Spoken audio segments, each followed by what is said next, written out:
Ears and ears. We are ears and ears. Welcome students on the digital application platform of ES Zone Academy। तो last class में मैंने आपको English lecture के introduction दिया था कि इंट्रोडक्शन में आगे हम क्या क्या पढ़ेंगे, तो उसी को कंटिन्यू करते हुए आज हम जो टॉपिक ले रहे हैं वो है टेंस। ठीक, तो टेंस के बारे में जिसे हम हिंदी में क्या बोलते हैं, काल। ठीक, तो टेंस के बारे में जानेंगे थोड़ा। तो पहला जो हमारा टेंस होगा जिसे हम पढ़ेंगे वो है द सिंपल प्रेजेंट टेंस। ठीक, तो लास्ट क्लास में मैंने आपको बताया था कि हर एक स्टेटमेंट के दो पार्ट होते हैं, एक होता है स्टेटमेंट ऑफ एक्शन और स्टेटमेंट ऑफ स्टेट। तो पहले हम सिंपल प्रेजेंट टेंस में स्टेटमेंट ऑफ स्टेट के बारे में पढ़ेंगे। The simple present tense statement of state. जैसे कि मैंने लास्ट क्लास में बताया था कि स्टेटमेंट ऑफ स्टेट यानी कि किसी की अवस्था का वाक्य। ठीक है, और लास्ट क्लास में मैंने आपको यह भी बताया था कि हर एक वाक्य के 6 स्ट्रक्चर होते हैं। ठीक है, एक बार मैं फिर रिपीट कर देता हूं। Positive structure, negative structure, interrogative, negative interrogative, WH word interrogative and WH word negative interrogative. तो यहां पे मैंने आपके लिए कुछ स्ट्रक्चर लिखे हुए हैं। ठीक, तो अगर पॉजिटिव स्ट्रक्चर की बात की जाए तो सेंटेंस का सब्जेक्ट, देन उसके बाद हेल्पिंग वर्ब। अब सिंपल प्रेजेंट टेंस की हेल्पिंग वर्ब क्या होती है, इज, एम एंड आर। ठीक, उसके बाद ऑब्जेक्ट और एडिशनल इंफॉर्मेशन। ठीक, देखिए सिंपल प्रेजेंट टेंस में जब भी आप स्टेटमेंट ऑफ स्टेट की बात करेंगे तो उसमें ऑब्जेक्ट की रिक्वायरमेंट नहीं होती है।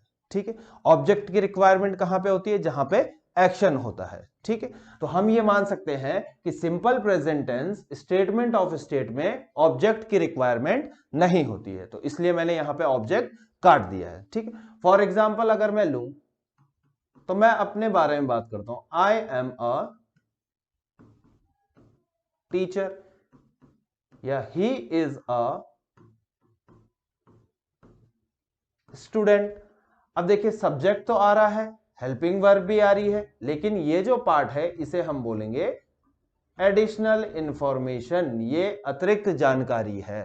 ठीक है, ये ऑब्जेक्ट नहीं है, कोई एक्शन नहीं हो रहा है तो ऑब्जेक्ट की जरूरत नहीं है। ठीक है, देखिए आई के साथ आप हमेशा एम का यूज करते हैं। आई जो सब्जेक्ट है उसके साथ हमेशा एम आता है। ठीक है, कल मैंने आपको बताया था पर्सन, 3 पर्सन में डिवाइड करते हैं हम सब्जेक्ट को। लास्ट क्लास में बताया था first person, second person and third person. ठीक है, तो ही, शी, इट, किसी का नाम Mohan, Mahesh, third person singular subject, यानी कि अगर सब्जेक्ट सिंगुलर हुआ तो उसके साथ फिर हेल्पिंग वर्ब इज का प्रयोग होगा। ठीक है, क्लियर। इसके बाद यू, वी एंड दे के साथ जो हेल्पिंग वर्ब यूज होगी वो होगी आर। ठीक है, तो यहां तक क्लियर है कि आई के साथ एम का यूज, थर्ड पर्सन अगर सिंगुलर सब्जेक्ट है तो उसके साथ इज का यूज, और you, we, they plural subject, यहां पे एक ऐड कर दीजिए, प्लूरल सब्जेक्ट के साथ हमेशा आर का यूज होगा। ठीक, चलिए आगे बढ़ते हैं। तो इसका negative structure as it is subject, helping verb, negative बनाने के लिए नॉट का यूज होगा। ठीक है, और नॉट मैंने आपको बताया हुआ है कि नॉट इज अ एडवर्ब। यह आपकी लास्ट क्लास में भी बताया था कि not is a adverb and not is never used without helping verb. ठीक है, इसे आप नोट कर लीजिए कि नॉट एक एडवर्ब है और नॉट कभी भी विदाउट हेल्पिंग वर्ब यूज नहीं किया जा सकता। ठीक, इसके बाद इंटैरोगेटिव सेंटेंस। तो इंटैरोगेटिव में जो हेल्पिंग वर्ब है वो सब्जेक्ट से पहले शिफ्ट हो जाएगी, यानी कि इज एम आर सब्जेक्ट से पहले शिफ्ट हो जाएगा। उसके बाद ऑब्जेक्ट की तो कोई जरूरत ही नहीं है, क्योंकि मैंने आपको बताया है कि स्टेटमेंट ऑफ स्टेट है, तो ऑब्जेक्ट की जरूरत नहीं। उसके डायरेक्ट बाद एडिशनल इंफॉर्मेशन। ऐसी नेगेटिव इंटेरोगेटिव में भी सब्जेक्ट से पहले हेल्पिंग वर्ब, उसके बाद not, object and additional information. तो यहां पे आपके 4 स्ट्रक्चर कंप्लीट हो गए हैं statement of state simple present के। ठीक है, आगे बढ़ते हैं। अब देखिए 2 स्ट्रक्चर बचे हुए हैं हमारे। ये है WH word.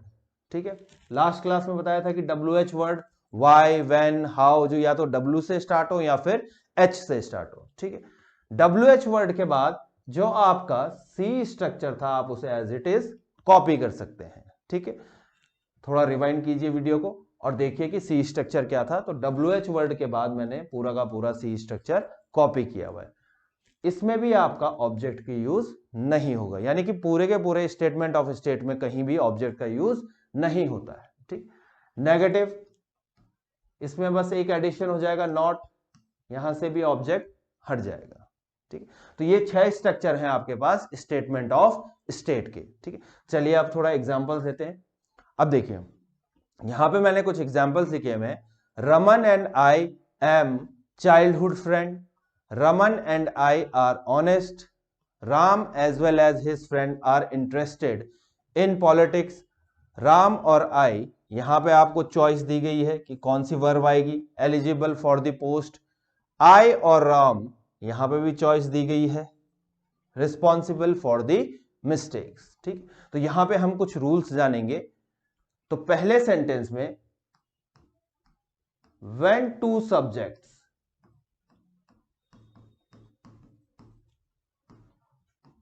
are joined by and, ठीक है, एंड एक कंजक्शन है। ठीक, when two subjects are joined by and, तो हम फिर प्लूरल वर्ब लेते हैं। अब यहां पे देखिए रमन एंड आई, तो 2 सब्जेक्ट हैं ये S1 S2।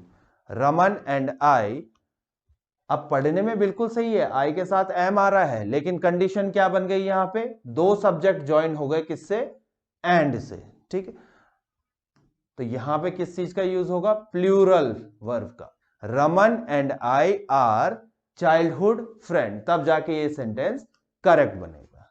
ठीक है, नेक्स्ट में देखते हैं Raman and I are honest. ठीक, अब देखिए यहां पे भी सब्जेक्ट 1 है, सब्जेक्ट 2 है, प्लूरल वर्ब ली गई है, लेकिन इस सेंटेंस में एरर क्या है। ठीक, तो एक चीज और नोट कीजिए,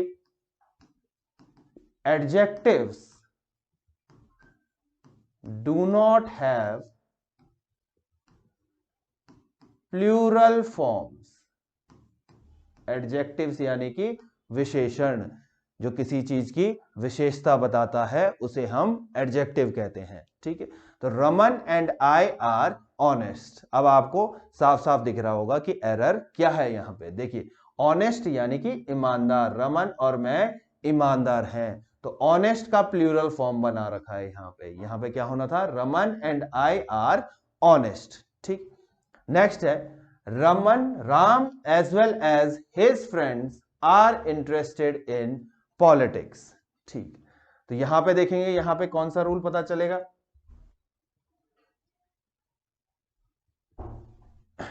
देखिए जब भी दो सब्जेक्ट एज वेल एज से जुड़े हुए हो, एज वेल एज ये भी एक कंजक्शन है, जब भी 2 सब्जेक्ट एज वेल एज से जुड़े हुए हो, तो subject 1 Ram and subject 2 his friend, ये S1 and this is S2। जब भी 2 सब्जेक्ट एज वेल एज से जुड़े होते हैं तो वर्ब जो है सेंटेंस की वो according to the first subject आती है। ठीक, तो यहां पे आप नोट बना सकते हैं कि S1 एंड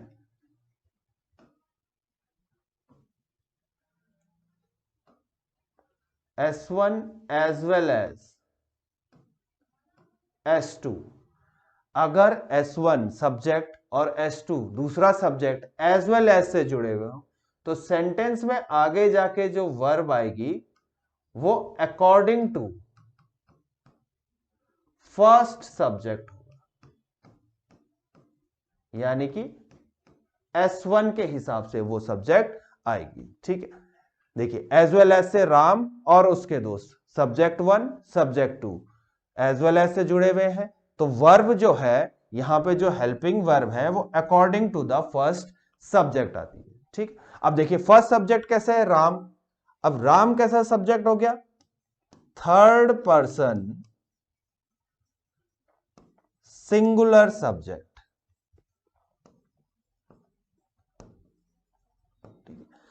राम जो है वो थर्ड पर्सन सिंगुलर सब्जेक्ट है। अब Ram third person singular subject है, यानी कि आगे सेंटेंस में सिंगुलर वर्ब आएगी, तो यहां पे आर का यूज ना होके इज का यूज होगा। अब इज का यूज क्यों, क्योंकि राम कैसा है, थर्ड पर्सन सिंगुलर सब्जेक्ट है। ठीक, आगे बढ़ते हैं।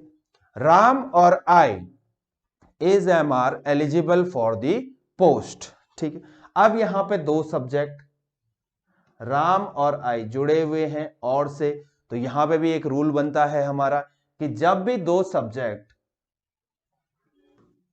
यहां नोट डाउन कर लेते हैं, जब भी दो सब्जेक्ट S1 जुड़े हुए हों और से या कनेक्ट हों और से, तो जो वर्ब है सेंटेंस की वो according to the nearest subject, जो वर्ब आएगी सेंटेंस में ये वर्ब आएगी according to the nearest subject, यानी कि वर्ब के पास जो सब्जेक्ट होगा उसके अकॉर्डिंग वो वर्ब आएगी। अब यहां पे देखते हैं राम और आई, इसके बाद हेल्पिंग वर्ब का यूज हो रहा है इज एम आर।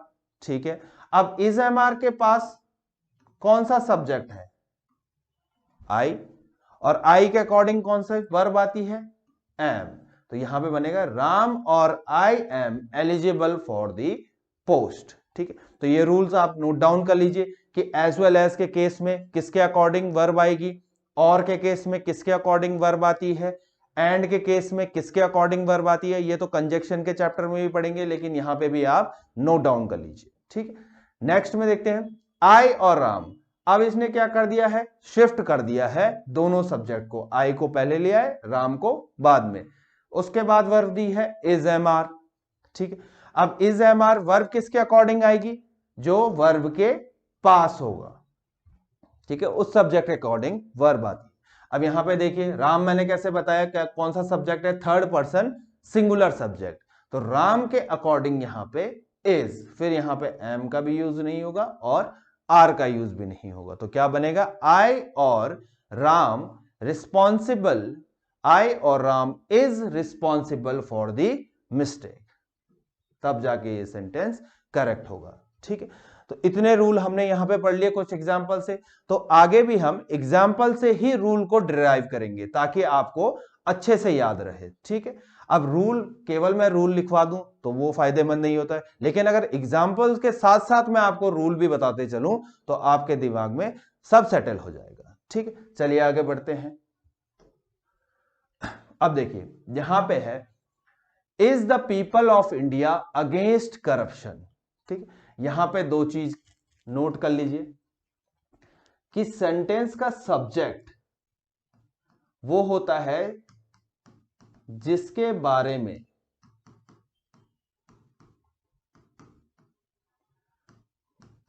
बात की जा रही हो।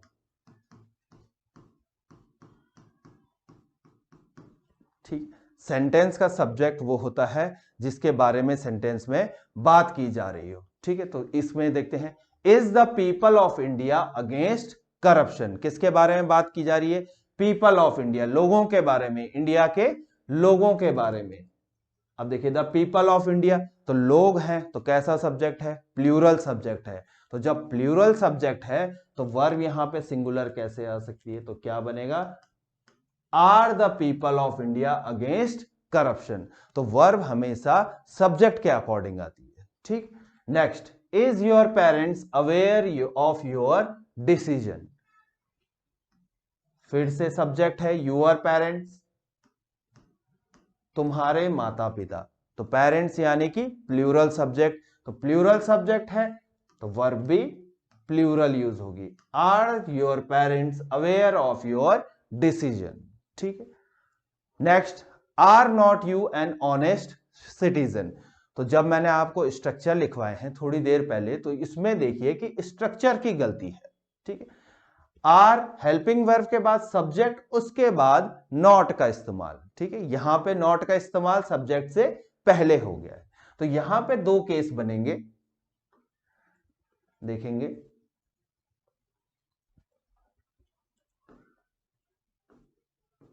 देखिए, अगर आप आर और नॉट को एक साथ इस्तेमाल करना चाह रहे हैं तो आप ऐसे अलग अलग इस्तेमाल नहीं कर सकते, या तो इन्हें बना दीजिए कोलैबोरेट करके आरंट, ठीक है, तब ये करेक्ट हो जाएगा। आर और नॉट को, aren't you an honest citizen, या फिर नॉट की पोजीशन यहां से हटा के are you not an honest citizen, ठीक। तो यहां से हमें पता चला कि आर और नॉट को हम जोड़ के आरंट बना सकते हैं, ठीक है। ऐसी ही इज और नॉट को जोड़ के हम इजंट बना सकते हैं, कोलैबोरेशन कहते हैं, ठीक है। लेकिन एम को आप नॉट के साथ जोड़ के एमेंट नहीं बना सकते, ये गलत है, ठीक है। एम और नॉट का कोलैबोरेशन आप नहीं कर सकते, ठीक। चलिए नेक्स्ट बढ़ते हैं। इज एम आर आई और ही एलिजिबल फॉर द पोस्ट, तो अभी थोड़ी देर पहले मैंने आपको और का रूल बताया था कि अगर और से दो सब्जेक्ट जुड़े हुए हो, सब्जेक्ट वन सब्जेक्ट टू, तो वर्ब जो है वो according to the nearest subject आती है। अब वर्ब कहां पे है, इज एम आर, ये दिख रही है हमें हेल्पिंग वर्ब, ठीक है। तो आई के अकॉर्डिंग क्या आएगा, एम आता है, तो यहां पे ना ही इज ना ही आर का प्रयोग होगा, यहां पे होगा एम आई और ही एलिजिबल फॉर द पोस्ट, ठीक है। चलिए आगे बढ़ते हैं। अब देखिए WH वर्ड से है, why you are always late, I want to know why are you always late, और नेक्स्ट है where they are these days, last है please tell me where are they these days, ठीक है। तो थोड़ा इनके रूल के बारे में जानते हैं। तो देखिए why you are always late, अगर आप इसका स्ट्रक्चर देखेंगे तो WH वर्ड के बाद हमेशा क्या आता है, हेल्पिंग वर्ब आता है, तो करेक्शन बनेगा why are you always late, subject के बाद हेल्पिंग वर्ब नहीं, WH वर्ड के बाद helping verb, why are you always late, ठीक है। Next, I want to know why are you always late, अब देखिए इसके अकॉर्डिंग तो आपको ये सेंटेंस ठीक लग रहा होगा, लेकिन यहां पे एक कंडीशन बनती है, ठीक है। कंडीशन क्या कहती है कि if there is a clause or phrase before WH question,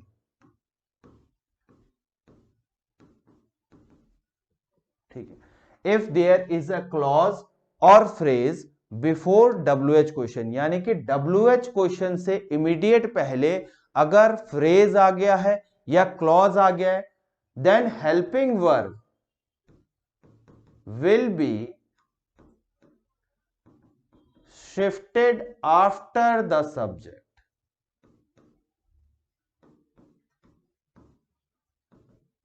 ठीक है। तो ये रूल आप यहां पे नोट डाउन कर लीजिए कि देखिए जब भी WH क्वेश्चन का कोई सेंटेंस हो तो हेल्पिंग वर्ब हमेशा सब्जेक्ट से पहले आती है, लेकिन अगर WH क्वेश्चन से पहले कोई फ्रेज आ गया है, जैसे कि यहां पे आ गया है आई वॉन्ट टू नो, ठीक है, मैं जानना चाहता हूं why are you always late, ठीक है। तो यहां पे देखिए सब्जेक्ट से पहले हमने हेल्पिंग वर्ब का इस्तेमाल किया है, लेकिन रूल कहता है कि अगर WH वर्ड से पहले कोई फ्रेज या क्लॉज का यूज हो चुका है तो आप हेल्पिंग वर्ब को शिफ्ट करेंगे सब्जेक्ट के बाद। तो करेक्ट स्टेटमेंट बनेगा I want to know why you are always late. ठीक है, अगर इससे पहले कोई फ्रेज नहीं आया होता तब ये करेक्ट था, why are you always late, जैसे कि पहला सेंटेंस है हमारा। लेकिन इससे इमीडिएट पहले एक फ्रेज आ गया है, यानी कि हेल्पिंग वर्ब को हमने सब्जेक्ट के बाद शिफ्ट करना है। ठीक, next sentence where they are these days, तो पहले जैसी मिस्टेक है, WH क्वेश्चन है और WH क्वेश्चन के इमीडिएट बाद हेल्पिंग वर्ब का यूज होगा। Where are they these days, ये करेक्ट है। ठीक, नेक्स्ट देखते हैं please tell me where are they these days. अब यहां पे क्या गलती हो गई, यहां पे WH क्वेश्चन से पहले हमें एक फ्रेज मिल गया है कि कृपया मुझे बताइए कि वे आजकल कहां हैं। तो रूल ये कहता है कि अगर WH क्वेश्चन से पहले कोई फ्रेज है तो हम हेल्पिंग वर्ब को सब्जेक्ट के बाद शिफ्ट करेंगे। ठीक है, तो ये रूल आपको यहां पे पता चल गया है। तो इससे क्या बना, please tell me where they are these days. ठीक है, क्लियर हो गया। चलिए आगे बढ़ते हैं। अब देखिए, अभी तक हम पढ़ रहे थे स्टेटमेंट ऑफ स्टेट, किसी अवस्था का या किसी की अवस्था का वाक्य। ठीक, अब हम पढ़ेंगे स्टेटमेंट ऑफ एक्शन। अब देखिए, जहां पे भी एक्शन का या एक्शन के बात हुई है, सिंपल प्रेजेंट में पढ़ते हैं इसे, स्टेटमेंट ऑफ एक्शन को। अब एक्शन है यानी कि मेन वर्ब का काम होगा। लास्ट लेक्चर में आपको बताया था मैंने, there are two types of verb, एक है मेन वर्ब और दूसरी है हेल्पिंग वर्ब। ठीक है, तो यहां पे मेन वर्ब का काम है। अब देखिए, statement of action simple present में हम किन किन सेंटेंस को रख सकते हैं, चलिए उसके बारे में जानते हैं। यदि हम किसी की हैबिट बता रहे हैं, किसी की आदत बता रहे हैं, तो वो हम सिंपल प्रेजेंट में बताएंगे। किसी का प्रोफेशन बता रहे हैं, ठीक है, किसी की जॉब बता रहे हैं, तो वो भी हम सिंपल प्रेजेंट में रखते हैं। टाइम टेबल, कोई टाइम टेबल बताना हो तो उसको भी हम सिंपल प्रेजेंट में रखेंगे। और ऐसे ही यूनिवर्सल ट्रूथ, ठीक है, यूनिवर्सल ट्रूथ यानी कि जो हमेशा सत्य होता है, उसे हम सिंपल प्रेजेंट में। तो चलिए इसके स्ट्रक्चर के बारे में पढ़ते हैं। अब देखिए, इसका पॉजिटिव स्ट्रक्चर क्या कहता है कि सब्जेक्ट तो होगा, ठीक है, सेंटेंस का एक सब्जेक्ट, मेन वर्ब है तो वर्ब की फर्स्ट फॉर्म। ठीक है, मैंने आपको बताया था कि वर्ब की कितनी फॉर्म्स होती हैं, 3 फॉर्म्स। तो इसमें कौन सी यूज होगी, हमेशा वर्ब की first form and then object. ठीक है, अब देखिए एक्शन हो रहा है तो उसको रिसीव करने के लिए कोई ना कोई तो चाहिए ही, तो उसका काम करेगा ऑब्जेक्ट यहां पे। उसके बाद एडिशनल इंफॉर्मेशन। ठीक है, यहां पे हमारा एक रूल निकल के आता है कि subject plus is am are plus verb की फर्स्ट फॉर्म। तो ये ध्यान दीजिएगा कि वर्ब की फर्स्ट फॉर्म और इज एम आर का यूज एक साथ नहीं किया जा सकता है। या तो वर्ब की फर्स्ट फॉर्म आएगी या फिर इज एम आर आएगा, ये दोनों का यूज एक साथ नहीं हो सकता है। ठीक है, तो ये रूल भी है, इसे नोट डाउन कर लीजिए कि अगर इज एम आर है तो वर्ब की फर्स्ट फॉर्म नहीं आएगी, और अगर वर्ब की फर्स्ट फॉर्म है तो फिर इज एम आर का यूज नहीं होगा। ठीक, तो चलिए नेगेटिव स्ट्रक्चर। अब देखिए, negative structure statement of action में ये कहता है कि नेगेटिव में तो हमें नॉट का यूज करना ही करना पड़ेगा। ठीक है, और प्रेजेंट टेंस की हेल्पिंग वर्ब है इज एम आर। ठीक है, तो रूल ये कह रहा था पहले वाला कि इज एम आर को हम वर्ब की फर्स्ट फॉर्म के साथ यूज नहीं कर सकते। नेगेटिव स्ट्रक्चर में वर्ब की फर्स्ट फॉर्म तो आ गई है, और थोड़ी देर पहले मैंने आपको बताया कि नॉट एक ऐसा एडवर्ब है जो विदाउट हेल्पिंग वर्ब यूज नहीं हो सकता। अब यहां पे दिक्कत हो गई कि अगर हमने इज एम आर का प्रयोग कर दिया तो वर्ब की फर्स्ट फॉर्म नहीं आएगी, और वर्ब की फर्स्ट फॉर्म तो आनी ही आनी है। क्यों? क्योंकि एक्शन का वाक्य है। ठीक है, एक्शन के स्टेटमेंट है तो वर्ब की फर्स्ट फॉर्म तो आएगी, यानी कि हम यहां पे इज एम आर का प्रयोग नहीं कर सकते हैं। ठीक, तो अब इज एम आर का प्रयोग नहीं कर सकते तो तब बनी है हमारे पास डमी हेल्पिंग वर्ब। ठीक है, अब डमी हेल्पिंग वर्ब क्या होती है? वो हेल्पिंग वर्ब जो इज एम आर की जगह पे प्रयोग की जाती है। ठीक है, तो प्रेजेंट टेंस की दो डमी हेल्पिंग वर्ब है, डू और डज। ठीक, he, she, it. Third person,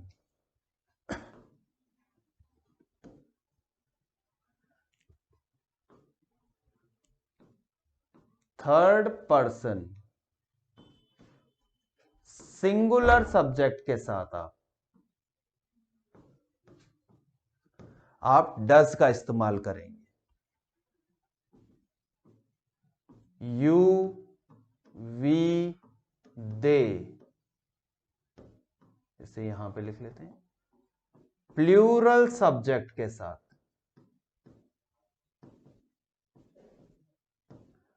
plural subject के साथ आप हमेशा डू का इस्तेमाल करेंगे। ठीक, तो यहां पे हमारी दोनों दिक्कत सॉल्व हो गई। वर्ब की फर्स्ट फॉर्म के साथ इज एम आर का प्रयोग भी नहीं हो रहा और नॉट को एक हेल्पिंग वर्ब भी मिल रही है। ठीक है, तो दोनों रूल हमारे यहां पे फिट बैठ रहे हैं। तो यहां पे किस चीज का यूज होगा, डू और डज का, तब जाके हमारा स्ट्रक्चर पूरा कंप्लीट होगा। ठीक, अब इंटरोगेटिव बनाना है तो do oblique does, then subject, verb की first form, object and additional information. Negative interrogative, do does, subject not, verb की first form, object and additional information.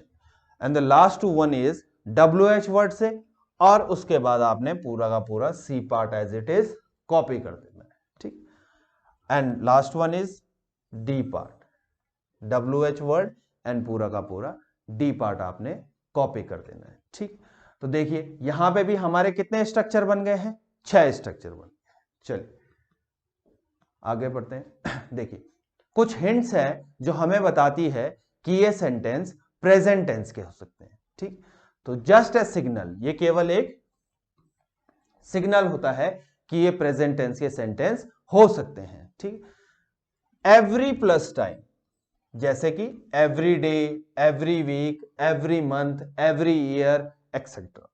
ठीक, तो ये हमें हिंट देते हैं कि ये सेंटेंस प्रेजेंट टेंस का हो सकता है। ठीक है, इनकी पोजीशन कहां होंगी, या तो शुरुआत में, बिगिनिंग में, या फिर एंड ऑफ द क्लॉज में। या तो क्लॉज के शुरुआत में होगी, सेंटेंस के शुरुआत में होगी, या सेंटेंस के एंड में होगी। ठीक, नेक्स्ट कुछ वर्ड लिखे हुए हैं मैंने, जैसे कि always, never, usually, often, sometimes. ठीक है, ये कुछ वर्ड्स हैं जो हमेशा हमें ये हिंट देते हैं कि ये सिंपल प्रेजेंट का स्टेटमेंट हो सकता है। ठीक है, ऑफन का मतलब होता है मैनी टाइम्स, बहुत बार। यूजुअली का मतलब भी वही होता है, ज्यादातर। ठीक, चलिए नेक्स्ट वर्ड है seldom, hardly, rarely and barely. इन सब वर्ड्स का मतलब होता है वेरी फ्यू टाइम्स, बहुत कम। ठीक, तो ये वर्ड्स भी हमें हिंट देते हैं कि ये सेंटेंस जो है प्रेजेंट टेंस का होता है। अब इनकी पोजीशनिंग देखेंगे, always, never, usually, often and sometimes की। तो देखिए इनकी पोजीशन जो होगी, before the main verb and after the helping verb. हमेशा इनकी जो पोजीशनिंग होगी वो मेन वर्ब से पहले होगी और हेल्पिंग वर्ब के बाद होगी। ठीक, चल समझते हैं इन्हें। देखिए ही always is in a good mood, ये एक एग्जांपल दिया मैंने, ही always is in a good mood. तो चेक करेंगे ऑलवेज की जो पोजीशन है वो किससे, मेन वर्ब से पहले है और हेल्पिंग वर्ब के बाद है। ठीक, यहां पे देखिए ही always is in a good mood. ठीक, अब इज क्या है, हेल्पिंग वर्ब है, और यहां पे पोजीशनिंग क्या है ऑलवेज की, कि before the main verb and after the helping verb, यानी कि हेल्पिंग वर्ब के बाद आएगा। तो यहां पे हमें करेक्शन करना है, he is always in a good mood. ठीक, next, a good leader lead guide and motivates always. ठीक है, फिर से देखिए, ऑलवेज की पोजीशनिंग जो है वो बिफोर द मेन वर्ब है, यानी कि मेन वर्ब से पहले। तो अ गुड लीडर सब्जेक्ट, एक अच्छा नेता, ऑलवेज लास्ट में, यहां से हटा के हमें मेन वर्ब से पहले, before the main verb, a good leader always. अब कैसा लीडर है, सब्जेक्ट कैसा है, सिंगुलर। तो जब सब्जेक्ट सिंगुलर होता है तो वर्ब में एस और ईएस का जुड़ाव होता है, एडिशन होता है, ये मैंने लास्ट लेक्चर में भी बताया है। तो a good leader always leads, guides and motivates. ठीक, a good leader always leads, guides and motivates। ठीक, नेक्स्ट है, we every morning visit the temple। अब देखिए, every plus time, every day, every morning, इनकी पोजीशनिंग देखिए beginning और end of the clause में, यानी कि यहां पे इसकी पोजीशन गलत है। तो कहां बनेगा, एवरी मॉर्निंग वी। अब वी कैसा सब्जेक्ट है, प्लूरल सब्जेक्ट है, हम लोग वी, तो विजिट्स में से एस हटेगा। वर्ब में यहां पे नोट कर लीजिए, वर्ब में जब आप एस और ईएस जोड़ते हैं तो वर्ब सिंगुलर फॉर्म में चली जाती है। ठीक, और वर्ब में से जब आप एस और ईएस को हटाते हैं तो वो प्लूरल फॉर्म में। ठीक, तो यहां पे सब्जेक्ट प्लूरल है तो हमें वर्ब को भी प्लूरल बनाना पड़ेगा। ठीक, चलिए, सी मेक्स सिली मिस्टेक्स ऑफन। तो देखेंगे ऑफन का जो पोजीशनिंग है वो before the main verb and after the helping verb. तो ऑफन कहां लगा हुआ है, लास्ट में, यहां से करेक्ट करेंगे। सी ऑफन मेक्स, अब सब्जेक्ट सिंगुलर है तो वर्ब में भी एस का जुड़ा होगा, she often makes silly mistakes. ठीक, नेक्स्ट है, water boil at 100 degree Celsius and freeze at 0 degree Celsius. ठीक, तो कुछ नाउन अनकाउंटेबल होते हैं, यानी कि जिन्हें हम गिन नहीं सकते, अनकाउंटेबल नाउन। और अनकाउंटेबल नाउन को हम सिंगुलर ट्रीट करते हैं, as a singular subject treat करते हैं। ठीक है, तो वाटर भी उनमें से एक नाउन है जो अनकाउंटेबल है, यानी कि वाटर को हम गिन नहीं सकते। तो अगर वाटर अनकाउंटेबल है तो उसे हम सिंगुलर ट्रीट करेंगे। अब सिंगुलर ट्रीट करेंगे यानी कि उसके साथ जो वर्ब लगी हुई है वो भी सिंगुलर फॉर्म में आएगी। तो water boils at 100 degree Celsius and freezes at 0 degree Celsius. ठीक, सेम ऐसी ही नेक्स्ट एग्जांपल में है, एयर भी जो है ये आपका अनकाउंटेबल नाउन है। ठीक है, एयर को भी आप गिन नहीं सकते। तो अनकाउंटेबल नाउन है तो वर्ब में एस का जुड़ा होगा, अनकाउंटेबल नाउन है तो सिंगुलर है, और सिंगुलर है सब्जेक्ट तो वर्ब में एस का जुड़ा होगा। तो air consist of many gases. ठीक है, तो आज के लेक्चर में हमने देखा कि स्टेटमेंट ऑफ स्टेट में क्या क्या चेंजेस आ सकते हैं, उसमें हमने कई सारे रूल पढ़े हैं।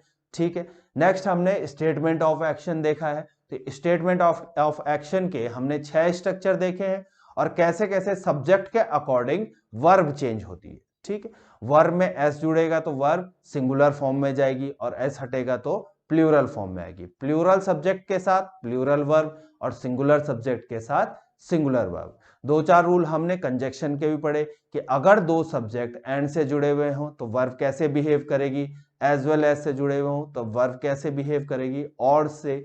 ठीक है, तो आगे भी हम ऐसी ही डीप नॉलेज लेके चलेंगे और सारे चैप्टर को 1 बाय 1 हम पूरा का पूरा कंप्लीट करेंगे। तो आज के लेक्चर में इतना ही। I hope you have liked it. Thank you very much.